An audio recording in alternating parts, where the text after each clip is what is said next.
বর্ধমান থানার আইসিকে প্রকাশ্যে হুঁশিয়ারি বিজেপি প্রার্থী দিলীপ ঘোষের। আইসি কত বড় চামচা হয়েছে, আমি ওকে দেখছি কি করে সারা জীবন চাকরি করে। আইসিকে রাস্তায় আটকাবো, লোক দিয়ে ওর গাড়ি আটকাবো, ওকে বার করে ওর কাপড় খুলবো।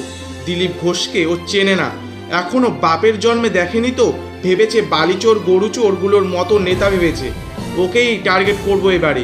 দলীয় কর্মীদের বললেন ওকে বলে দেবেন রাস্তায় যেন না বেরোয়, রাস্তায় দাঁড় করিয়ে আইসির প্যান্ট খুলে নেব বলে হুঁশিয়ারি দেন দিলীপ ঘোষ। আর পারলে আমার বিরুদ্ধে গিয়ে কমপ্লেন করুক গিয়ে নির্বাচন কমিশনের কাছে। আইসি এসে বলছে জিজ্ঞেস করেছেন পারমিশন, সালার বাপের জমিদারি, তার পারমিশন নিতে হবে, লোকের বাড়িতে যাবে। আমি বাজারে বেরিয়ে দোকানদারের সঙ্গে কথা বলতে পারমিশন নিতে হবে? কোন কোন কোথায় লেখা আছে? সালার তো পঞ্চায়েত লড়ে নেবে, দিলীপ ঘোষ এমপি হয়েছে, এমএলএ হয়েছে, আমাকে আইন শেখাচ্ছে। আমিও আইন শেখাতে জানি।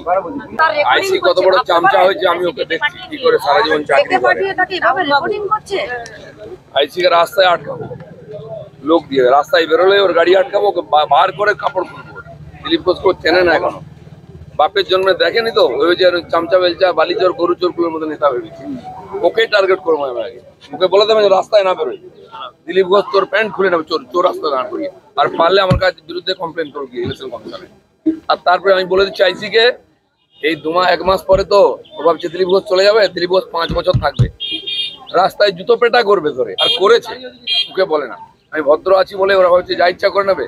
ও মমতা ব্যানার্জি আসুক আর অভিষেকে আসুক, দিলীপ ঘোষ কিন্তু বর্ধমানে থাকবে, ওরা চলে যাবে। তোর কোন মা বাপ বাঁচায় সেটা আমি দেখি। আর এই আইসিকে আমি এখানে বলছি অন রেকর্ড, তোকে যদি প্যান্ট না খুলেছি পাবলিকের সামনে, তাহলে আমার ভোট দিবি ওর নয়। Bureau report, royal Bangla TV. সমবায়িকা, স্বপ্ন পূরণে অঙ্গীকারবদ্ধ। সহজ উপায়ে আপনার ঘরের স্বপ্ন পূরণ করুন সমবায়িকার হাত ধরে, কিস্তিতে এবং অগ্রিম বুকিং এর মাধ্যমে। সমবায়িকা, তিনবাত্তি মোড়, শিলিগুড়ি। আজই কল করুন 7601829172 এই নাম্বারে। এছাড়াও কল করতে পারেন 8617037678 এই নাম্বারে।